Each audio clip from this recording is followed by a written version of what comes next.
Autonomy, the independence or freedom of one's actions. You'd think that if something belongs to you, if it grows with you, changes with you, and belongs solely to you, you'd have full autonomy over it. And, my body, it's done that. Grown to fit me, scarred to heal me, moulded to give me pleasure and pain. I know my body better than anyone ever has, better than anyone ever could. It's personal. It's mine. Yet, I don't feel like I have full autonomy over it. Like it's not fully mine. And other people, whether strangers or friends or foes, will always have an opinion on what I should be doing with it. Tell us then, how was it? It was wonderful. I've honestly never had a better date. We were only supposed to go for brunch, but ended up spending the whole day together. We just clicked, Yeah, candies and roses. Did you know? God help you if you did. Wait, what? Don't be coy, girl. Did I what? Did you sleep with them? I was talking about brunch. Boring. I'm not comfortable speaking about that stuff with everyone. I bet you told one of your other mates. Why can't we know? You did, didn't you? I knew it. I told you not to. Now everyone's going to think that you're a whore. Come off it, Jew. What's the point? They didn't even sleep together. She'd just be a bloody prude. Oh, please. It is so much worse to know that she's opening her legs to anyone that so much as looks her way. Hardly. If she doesn't start putting out soon, then the dates are going to dry up pretty damn now quick, aren't they? Just because you can't keep your legs shut, bro. I said I didn't want to talk about it. Can't we talk about the brunch? Nobody cares about the brunch. Come on, share. I don't want to. Well, start wanting to. I told you she did. Is it really any of your business? Yeah, it is. Since when? We're your friends, love. Of course it's our business. You deserve to know everything. Well, but no matter what I say, one of you is going to judge me. That's what friends are for. Either way, you really should keep it in your pants. It's like they didn't even care that I had a nice time. All they cared about was what I did or didn't do with my own body. And why should that matter to them? And don't get me wrong, I understand curiosity. It's human nature. I even ask those questions myself at times if my friends have been out. But it's at their own discretion to tell me what they did or didn't do with their own bodies. Surely, if someone is uncomfortable answering, the conversation should end.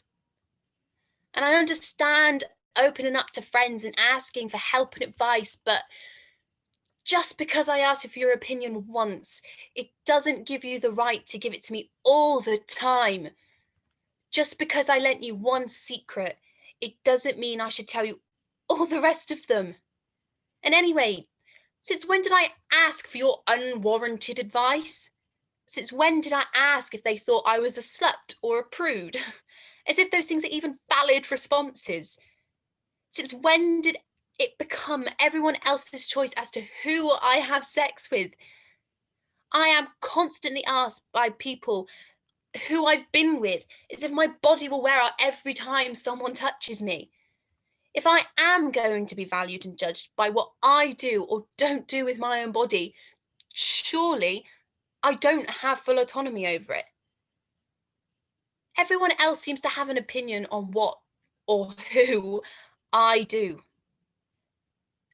And maybe they think it comes from a good place, but I don't see why I should have to display these things for people to see. So she wasn't very happy at all. Oh, hang on. Your dad's calling in from work. Bloody technology these days. That's very clever though, isn't it? Hi, Dad. We're just talking about Christmas this year. Oh, yes. What do you want for Christmas? No, you guys don't have to get me anything. Of course, we've got to get you something. Honestly, just seeing you two is enough. What do you two want for Christmas? The same thing we wanted for the past 2 years, of course. Honestly, Amelia, when are you going to make us happy and give us a grandchild? I don't know.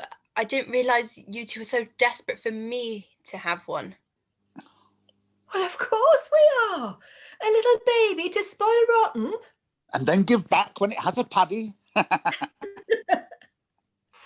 You know I'm not even seeing anyone right now. Well, hop to it then. I don't even know if... Oh, don't be silly, Amelia. Every girl wants children. And even if you don't, you wouldn't want to deprive your poor parents of another grandchild, would you? And it's not as though you're getting any younger. What's that supposed to mean? Well, those ovaries aren't going to last forever, love. Sometimes I feel like they only had us to give them grandbabies. It's like that's all they can focus on right now. When am I going to pop a child out? I can hardly face telling them that I don't see myself having a baby because it would break their hearts. I didn't realise a choice I made with my own body would have such an impact on someone else. Surely carrying a child is the most personal thing you can do. Growing and nurturing a baby within my own body, giving my own life force and perhaps even my own life itself for my child that will need me forever. Not to mention the fact that my body may never work the same. I could literally destroy my own body for a child I don't want just for someone else's happiness, only for them to give it back to me when it cries. How is that having autonomy? How am I the selfish one for not wanting to give my life up? I could tell them that if they want a baby, they should just go and adopt one themselves. But then I'd be the selfish one. Selfish to not want to give my body over to another living being just because my parents want to dress it up in a fucking Christmas costume. There she is. You're looking good, Millie. What's your secret? I got a personal trainer. There's some light running, some weightlifting. Something wrong? You don't want to go lifting weights. Why not? You'll look all muscly like a bloke. No one's going to fancy you like that. Just leave that to Lukey.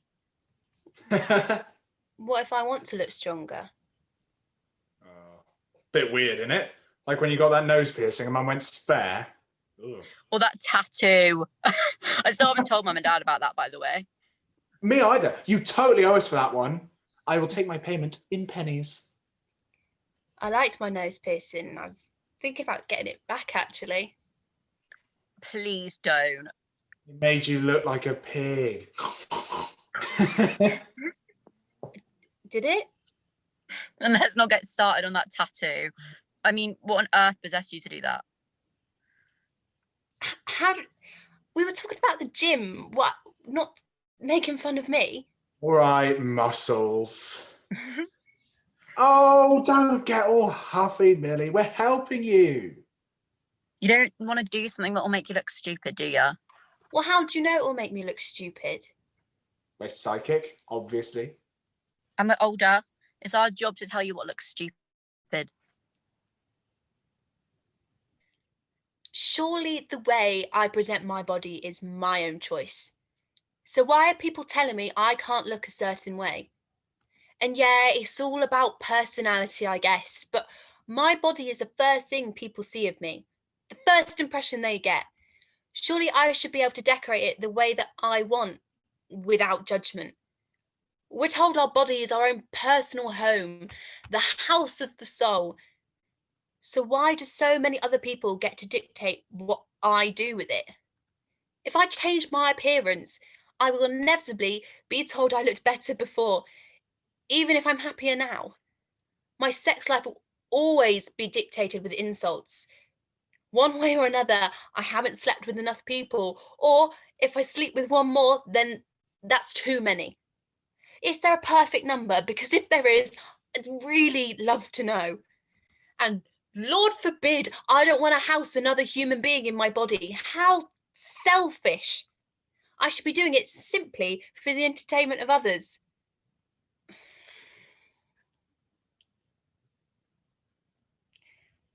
I've been told my entire life that my body is mine, yet the actions of others contradict that every day.